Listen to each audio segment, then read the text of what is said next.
This is no video game. These are actual cyber attacks happening in real time. Thousands aiming for companies every hour. Someone has to stop it. The problem is there aren't enough people qualified. The government has over 200,000 jobs right now open and unfilled for cybersecurity technicians.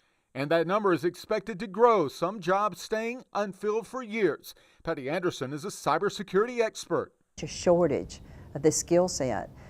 There is a provision to give you college tuition and a stipend. It's called Cyber Core. The government will give you, starting your junior and senior year in a four-year institution that's one of these participating institutions, they'll give you $10,000 to $15,000 a year as a stipend, plus cover your tuition and your books and fees.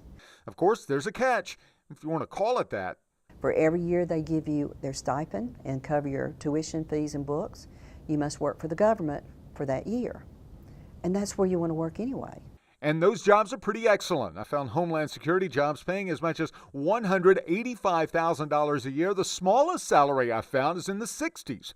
Of course, after you fulfill your obligation to the government, you will be in high demand by companies hiring their own cybersecurity experts. It is anticipated that over the next several years, there will be more than 1 million additional job openings for people who can help put a stop to these cyber attacks.